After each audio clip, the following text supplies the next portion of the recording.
Deus, para cultuarmos ao Senhor, para adorarmos o Senhor.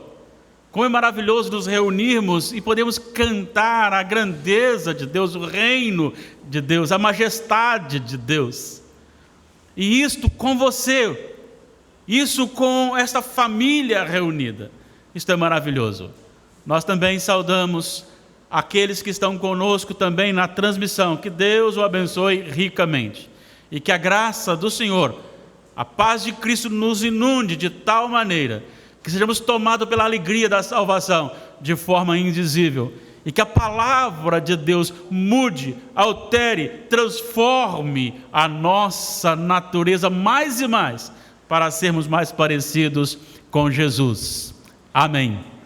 Eu quero convidar a todos neste momento a abrir suas Bíblias no livro de Esther. Esther capítulo 4, versículos 13 a 17.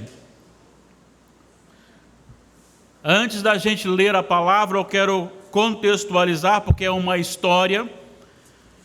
No primeiro capítulo você tem o registro de um acontecimento no reinado de um homem chamado Assuero ou Xerxes. Os dois nomes são dados para ele. E ele reinava desde a Índia até a Etiópia. E ele reinava sobre 127 províncias.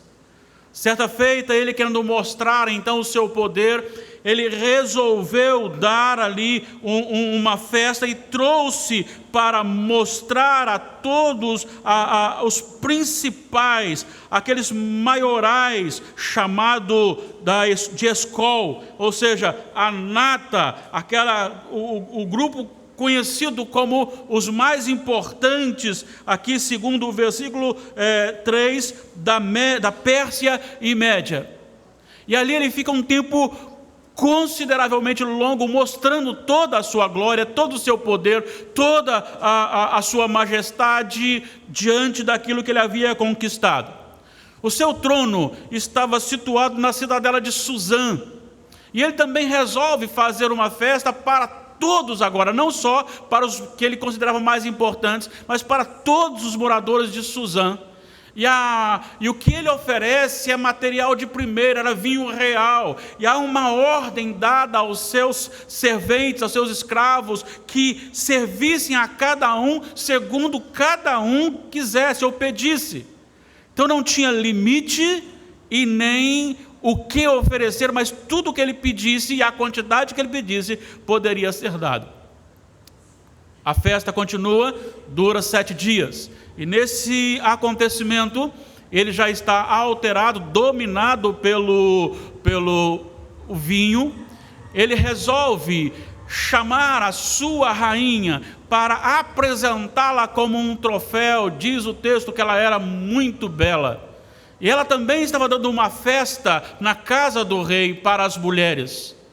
E ela então se negou a se apresentar na presença do rei. Deixou o rei furioso. Com isto, o rei furiosamente agindo, chama, e os seus conselheiros então lhe diz que eles deveriam ter ali uma atitude. E a atitude era deixar com que a rainha fosse destronada, fazer com que ela não fosse mais a rainha, não trazê-la mais à presença, e procurar a mais bela moça para que se tornasse a rainha. E é neste momento que um homem chamado Mordecai, um homem chamado primo, que tinha uma prima, que cuidava, que criou uma prima, um homem que trabalhou e que formou a filha do seu tio. Este homem resolve então fazer com que essa moça fosse também apresentada. E ela foi a escolhida. E ela foi bem tratada, e ela foi preparada, ela se tornou a rainha. Mas este rei, além de elevar Esther como sua rainha, ele também elevou para a posição superior, abaixo dele, um homem chamado Amã. E Amã, com isso, tornou-se profundamente, intensamente exaltado e começou a exigir que as pessoas se curvassem diante dele quando ele passasse. Mas Mordecai começou a não fazê-lo, porque Mordecai não se curvava diante de homens, porque ele era judeu, juntamente com a sua prima que ele havia criado, que também era judia. E isto revoltou, encheu o coração de Amã de ódio, de ira, de rancor, e ele então programou a morte de todos os judeus, sem que o rei soubesse que a rainha era judia. Ele então assinou o decreto que todo judeu poderia sim ser executado. Mordecai começa então um trabalho intensificado para salvar o seu povo. Ele manda um recado para a rainha Ester, e a rainha Ester diz para ele: olha, eu só posso me aproximar do rei quando ele me chamar. Se alguém se aproximar do rei sem ser chamado, e se ele não estender o seu cetro, será no mesmo momento levado para a morte. E é deste momento que nós temos o nosso texto, capítulo 4, 13 a 17. E assim está escrito: então lhe disse Mordecai, que respondesse a Ester: não imagines que por estares na casa do rei, só tu escaparás entre todos os judeus. Porque se de todo te calares agora, de outra parte se levantará para os judeus socorro e livramento. Mas tu e a casa de teu pai perecereis. E quem sabe, se para conjuntura como esta é que fosse elevada a rainha? Então disse Ester que respondesse a Mordecai: vai, ajunta a todos os judeus que se acharem em Susã, e jejuai por mim. Não comais nem bebais por 3 dias, nem de noite nem de dia. Eu e as minhas servas também jejuaremos. Depois irei ter com o rei, ainda que é contra a lei. Se perecer, pereci. Então se foi Mordecai, e tudo fez segundo Ester lhe havia ordenado. Que o Senhor da palavra nos ilumine, nos oriente, nos edifique. Amém. Eu queria falar hoje sobre o tema: nada nem ninguém pode impedir os desígnios de Deus. Deus age soberanamente através do seu povo. Como nós vimos aqui, a rainha Ester está num momento muito difícil, porque ela foi elevada a rainha, e o seu povo está sendo condenado para ser executado. O seu primo, que é uma autoridade sobre ela, lhe comunica sobre o assunto. E ela então diz sobre a dificuldade que ela enfrenta. E ele a confronta. E ela então se coloca à disposição para fazer a obra do Senhor. Queridos irmãos, há algo espetacular que inunda o nosso coração: a soberania de Deus, os desígnios de Deus, as promessas de Deus. Aquilo que Deus prometeu, ninguém nem nada pode nos tirar. É por isso que o apóstolo Paulo diz que em todas as tribulações, a angústia, a dor, a espada, o perigo, a fome, a nudez, a profundidade, a altura, a largura, em todas essas coisas somos mais que vencedores por meio daquele que nos amou. Deus tem um propósito, Deus tem um desígnio, e Ele fará acontecer. Deus prometeu desde o início, na criação, todo o seu plano redentivo, cada detalhe se cumprirá.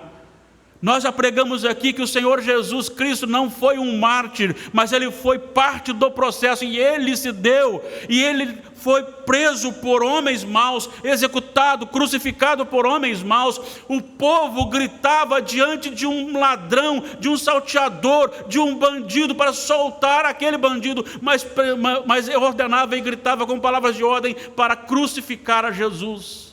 O mundo não pode se relacionar com santidade, o mundo não pode se relacionar com os propósitos e os desígnios de Deus, porque são opostos entre si. E durante todo o tempo Satanás usa e usará das suas artimanhas para desfazer, tentar desencaminhar os propósitos de Deus. Quando nós observamos na história, nós já vemos muito disso acontecer. E uma das questões que Satanás usava era justamente tentar destruir os judeus. Porque a promessa era que de Abraão Deus formou o seu povo, de Davi nasceria o Messias, matando todos os judeus, exterminaria a possibilidade do varão que esmagaria a cabeça da serpente. Por trás disso aqui não é só uma bela história, uma história digna de ser transformada em novela ou filme, para que possamos nos regozijar com bonitas ações. Isso aqui não tem a ver com a rainha Esther, isso aqui não tem a ver com Mordecai, isso aqui não tem a ver com Xerxes, nem com Amã.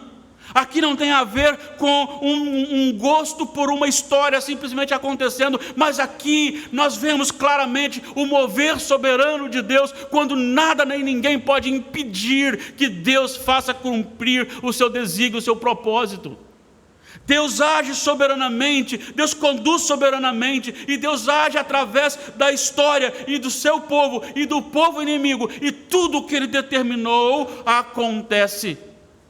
E vamos tirar algumas lições aqui que nos comprovam o agir soberano de Deus na história e através do seu povo também. É preciso entender a primeira lição que nós aprendemos aqui neste versículo, é que Deus é quem nos mantém, é Deus que faz cumprir. Nenhuma posição humana, nenhuma riqueza humana, nenhuma capacidade humana pode fazer ou não acontecer alguma coisa. Pensa bem, ela era rainha e ela era judia. E quando ela fala da dificuldade que ela enfrentava, e se você encontrar aqui, está nos versículos anteriores aqui, os lidos, vai dizer que ela vai, olha, tem 30 dias que ele não me chama para ir à presença dele. E se eu for e ele não colocar o cetro para que eu toque, significa então que eu serei levado para ser morta. E naquele momento Mordecai lhe diz o seguinte, não imagines que por estares da casa do rei só tu escaparás entre todos os judeus. Na verdade, o que Mordecai disse aqui é algo muito mais do que uma pessoa experiente. Neste momento ele fala inspirado pelo Espírito Santo de Deus para revelar o propósito de Deus. É Deus que mantém a história, é Deus que mantém os seus desígnios, e nenhuma posição humana pode dar-lhe habilidade para vencer qualquer coisa. A perseguição, ela não está referente àquilo que você tem, nem à posição que você ostenta, mas se você é cristão ou não, se você é de Jesus ou não, se você está no propósito de Deus ou não. E é maravilhoso olhar isto, porque é o seguinte, isso iguala todas as pessoas. Isso diz que aqueles que têm o maior nível de intelectualidade, aqueles que detêm o maior valor financeiro, aqueles que são extremamente famosos ou envolventes, aqueles que não têm dinheiro nenhum, aqueles que não têm intelectualidade nenhuma, aqueles que não são notados, todos nós estamos no mesmo nível de dependência do Senhor. Se vivemos é porque o Senhor nos conduz e nos guarda. Se morremos é porque Ele determina. Se fosse assim, os ricos, os poderosos não morreriam. Se fosse assim, médicos não seriam contaminados por enfermidades. Nada neste mundo pode nos segurar, nada neste mundo pode nos dar vantagem nenhuma sobre nada, e sobre todas as coisas Deus reina. Deus reina. Não confie na sua própria força, não confie na sua intelectualidade, não confie na sua capacidade, não confie no seu dinheiro, não confie no seu emprego, não confie em você mesmo. Porque nada que você faça ou deixe de fazer poderá lhe dar nenhuma segurança. Só o Senhor pode dar segurança. A segunda lição que tiramos aqui é que a nossa omissão em cumprir a missão de Deus não impedirá que a obra do Senhor avance. Ele levantará outras pessoas. Olha só o versículo 13. Quando ele diz, não imagines, porque por estar na casa do rei ficarás livre, porque de todo te calares, versículo 14, porque se de todo te calares, agora, de outra parte se levantará para os judeus socorro e livramento. Estou novamente afirmando, embora Mordecai falasse sobre o seu povo, o que está aqui é a santa semente sendo preservada, porque é do povo judeu que nasceria o Messias. O que está dizendo aqui é que Deus tinha um propósito, e este propósito era fazer com que o povo de Israel nascesse deste povo de Israel, e este povo de Israel fosse um instrumento revelatório de Deus para todas as etnias. E ninguém poderia tocar nesse povo, ou tirar esse povo, ou eliminar este povo. E é interessante observar, porque muitas vezes nós podemos pensar que a obra depende de nós. Às vezes, como pastor, sou tentado a pensar que se eu parar, a obra para. Talvez os presbíteros pensem assim também, ou você, líder de alguma sociedade, também pense assim. Se eu parar, prejudica a obra. Não! Deus não depende de mim, Deus não depende de você, Deus é soberano e Deus pode levantar quem Ele quer, mas a obra dele não para, o propósito dele não para, os desígnios dele não para, e Ele fará cumprir vírgula por vírgula.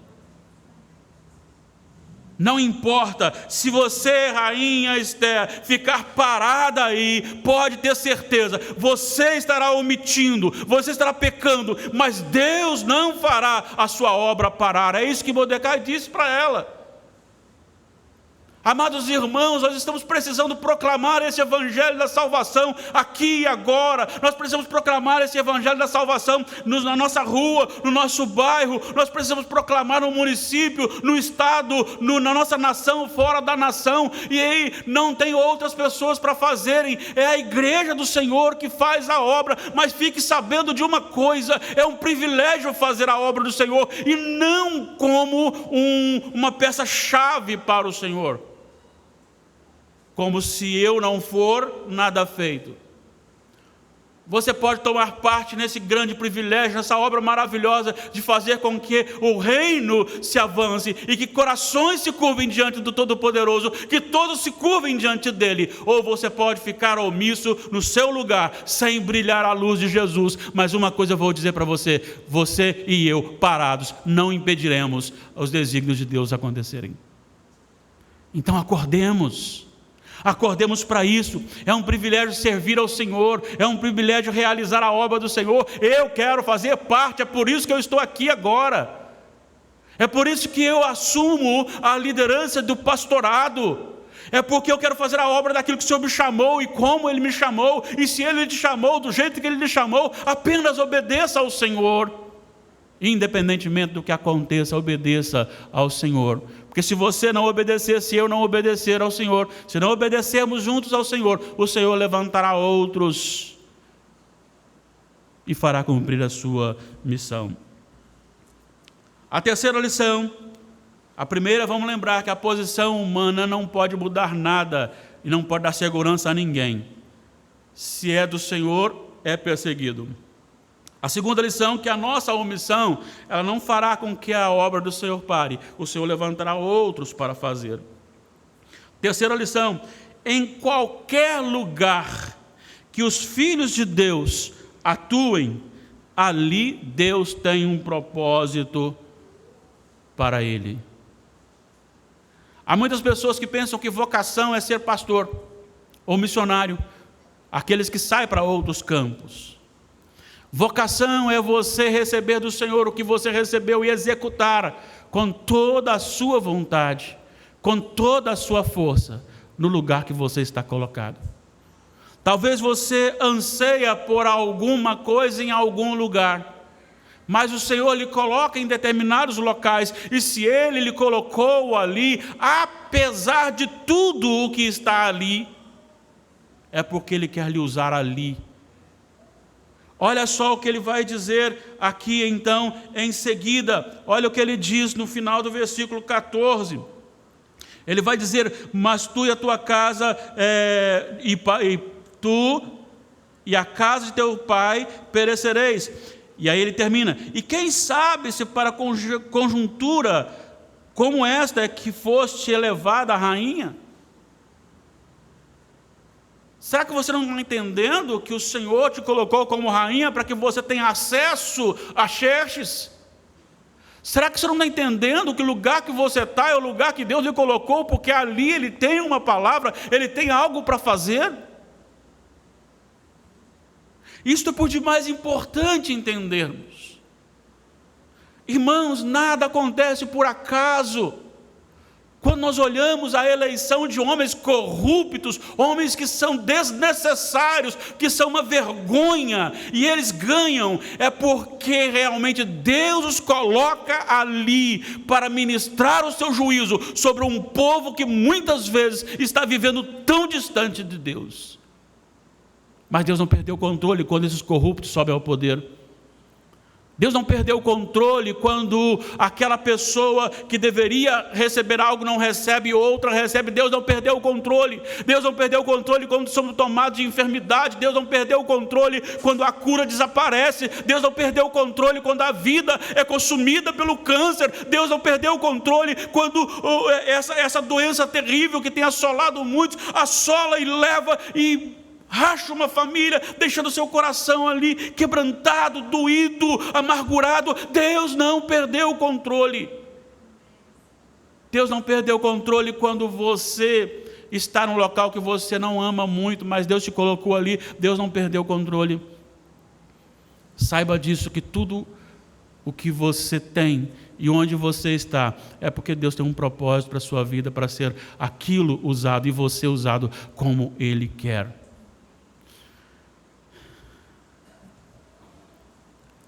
O trabalho diaconal é um trabalho maravilhoso. E dentro do meu ministério, observando alguns diáconos servindo, é impressionante quando você, às vezes, não está podendo. Quando você pode, você mesmo faz, mas quando você não pode, você pede o diácono para fazer. E aí ele varre a porta, o portão da entrada, aquele monte de lixo está ali, ele varre como se estivesse pregando para 1000 pessoas. Com aquele sorriso, com aquele coração alegre, feliz, servindo ao Senhor.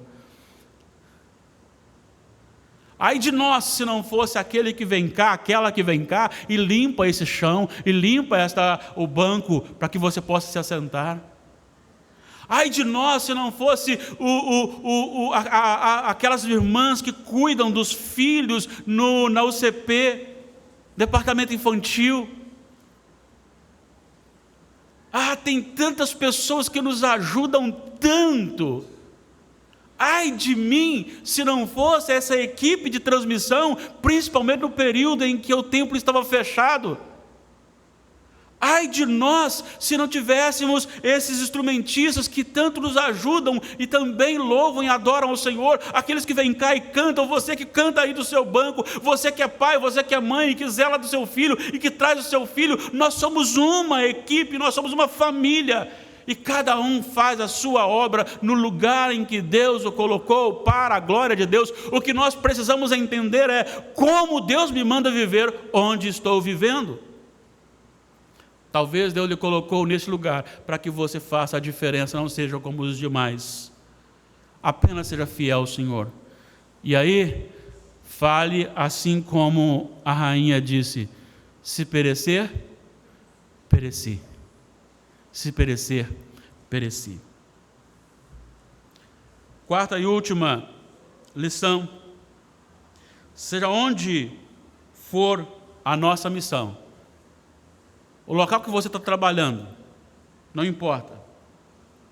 Todos nós precisamos ser revestidos do poder de Deus. E isso só podemos fazer com consagração diante do Senhor. Quando a rainha então ouve essa expressão do seu primo tutor, ela manda voltar a ele e diz o seguinte: vai, ajunta todos os judeus que se acharem em Suzã, e jejuai por mim, e não comais nem bebais por 3 dias, nem de noite nem de dia. Eu e as minhas servas também jejuaremos. Depois irei ter com o rei. ainda que é contra a lei, se perecer, pereci. Mordecai foi, avisou e fez tudo como ela fez. Todo o povo passou então a jejuar, a consagrar a sua vida.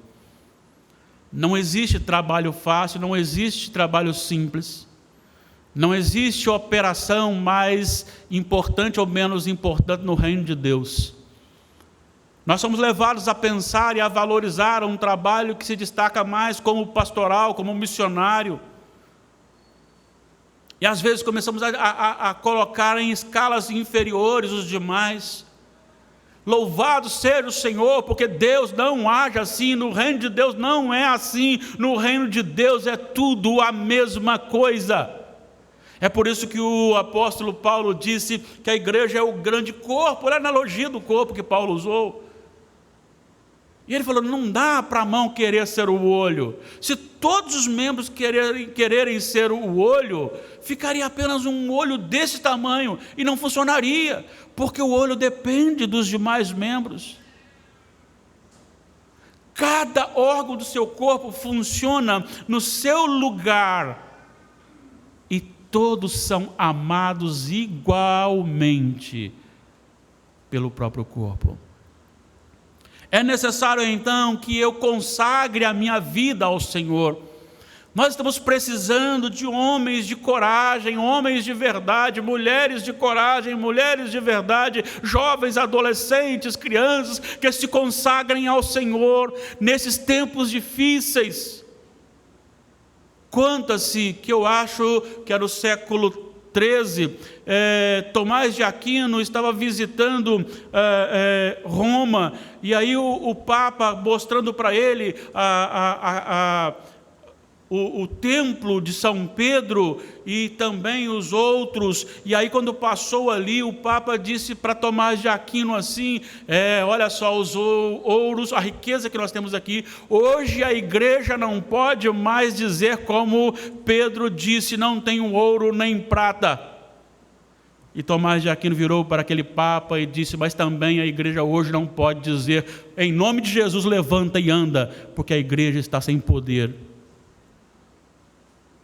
Está precisando de homens e mulheres santos, que abram o seu coração, que se consagrem ao Senhor, que gastem mais tempo em oração. Disse de um jovem homem que estava pronto para o casamento, quando então ele recebe o chamado para o ministério, e Deus deixa claro para ele qual era o seu ministério, e ele então chama a sua noiva e diz, olha, eu amo muito a você, mas como eu amo mais a Deus, eu preciso ir para o seminário, eu preciso me preparar, eu preciso encarar essa missão. E aquela moça com lágrimas no olho disse, o meu coração se entristece, mas se alegra, porque você ama a Deus mais do que a mim, louvado seja o Senhor. E aquele jovem então vai para o seminário, aquele jovem começa a estudar, um homem que não tinha quase cultura como os demais, e certa feita ele acorda, e era um seminário só para homem, ele se acorda então no meio da noite, e ainda de pijama desce para o salão de culto, e ali ele trava uma luta de oração, e disse a história que fluía suores, e aí de repente toda a sua roupa estava molhada, ele não percebia que estava ali entrando pessoas, e entrando pessoas, e entrando pessoas. Deus moveu um avivamento ali, cujos alunos todos entraram e caíram de joelho diante do Senhor. Nós precisamos de homens assim. Nós precisamos de homens como Elias, capaz de encarar 450 profetas falsos e dizer que o nosso Deus manda, não importa quantos são e o perigo que se corra, mas nós precisamos nos consagrar diante do Senhor, precisamos se conhecer o Senhor. Irmãos, dinheiro, comida, roupa, saúde, isso é mínimo diante daquilo que o Senhor Deus tem para nós, intimidade com Ele. Por isso, faça como esta mulher fez, esta rainha fez, assim como Mordecai fez, assim como o povo judeu fez. Comece a consagrar a sua vida onde você trabalha. Comece a orar pelo seu patrão, pela sua patroa, pelos seus colegas de trabalho, por aqueles que estão envolvidos com você. Ore, clame, ore por você. Consagre a sua vida ao Senhor. Diga não à sua própria vontade e diga sim à vontade do Senhor. Seja um missionário, seja um instrumento de Deus, porque ninguém poderá parar a obra de Deus. Cabe a você fazer parte ou não. Leonardo Ravenhill disse que muitos de nós, quem sabe todos nós, quando entrarmos na nova terra, diremos de início: Senhor, por que eu não consagrei mais a minha vida ao Senhor lá? Por que eu não preguei mais o Evangelho? Por que eu não vivi mais com o Senhor? Dr. Heber Campos, ele diz que, segundo a sua interpretação, quando nós chegarmos na nova terra, nós olharemos para a grandeza, a santidade, a glória, a majestade de Deus, representada na face de Jesus Cristo. E nós lembraremos então da nossa vida aqui, e isso arrancará lágrimas dos nossos olhos. E então Deus enxugará para nunca mais. Eu não sei se isso acontecerá assim, ou se apenas nós não teremos mais lágrimas lá. Uma coisa eu tenho certeza, que embora que seja simbólico, nós sim, quando tivermos visão do que é realmente o Senhor, nós então quereremos fazer mais. Porque eu fiz tão pouco. Porque eu amei tão pouco. Porque eu fui tão pouco glorificar e exaltar a Deus, cultuar a Deus com os meus irmãos. Porque me envolvi em tantas coisas secundárias, quando eu deveria primeiramente me envolver intensamente com as coisas do Senhor. Ela diz assim: o emprego que eu estou nesse palácio não é fácil. O meu patrão é ímpio e tenho acima de mim alguém que é capaz de astutamente programar a morte do meu povo, do meu tio tutor, meu primo tutor e a minha também. Por isso a minha função ela é difícil, porque posso ser até mesmo morta. Então, só Deus pode agir. E ela recorre a Deus. Ela recorre a Deus. Ela sabe que também ela precisa de outras pessoas com ela. Então ela tem uma equipe intercessória por 3 dias e 3 noites de jejum e oração, sem nada comerem. Precisamos consagrar a nossa vida ao Senhor. Precisamos morrer para nós mesmos, para este mundo tenebroso, priorizar o reino de Deus. Eu ouço muito a respeito de pessoas que vão para outros países e de lá eles começam a, ganhando mais dinheiro, mandar o dinheiro para cá e começam a comprar coisas aqui. Será por que eles não compram lá, mas compram aqui? É simples. É porque eles não são de lá, eles são daqui. Meu amado, minha amada, já percebeu que às vezes nós estamos investindo muita coisa neste mundo? Nós não somos daqui. Jesus disse: não percam tempo. Aqui o ladrão rouba, a ferrugem corrói. Invistam nas coisas lá do alto. Embora não seja para que você se desmanche em risos, mas aplica-se ao que eu estou dizendo aqui hoje. Eu tenho um primo e ele postou hoje um dizer assim: tenho saudade do tempo em que eu passava protetor solar, porque agora só passo sebo de carneiro, canela de velho e mais alguma coisa para aliviar as dores. O que ele está dizendo ali, embora é para rir um pouco, mas o que ele está dizendo ali é o seguinte: a minha jovialidade já passou. Houve um tempo que eu não precisava disso, mas agora eu preciso. Houve um tempo que eu tinha muito mais prazer e vigor físico do que tenho hoje. E vou dizer uma coisa para vocês.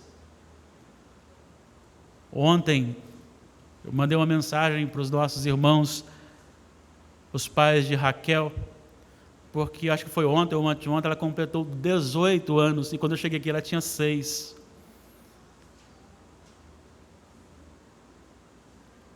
Aí você começa a ficar assim, sebo de carneiro, canela de velho, coisas do tipo. A vida passa. E vamos lembrar, nós só temos uma. Não dá para dizer assim, na próxima eu trabalho mais para o Senhor. É agora. É agora. Senhor, eu quero te servir mais e mais, para a glória do Senhor. A obra do Senhor acontecerá querendo o homem ou não. Se levantando todos contra, ela acontecerá. Cabe a mim e a você tomar a decisão de fazer parte. Senhor, onde, quando e como Tu queres que eu haja? Para a glória do Senhor. Coloquemos-nos em pé e vamos encerrar.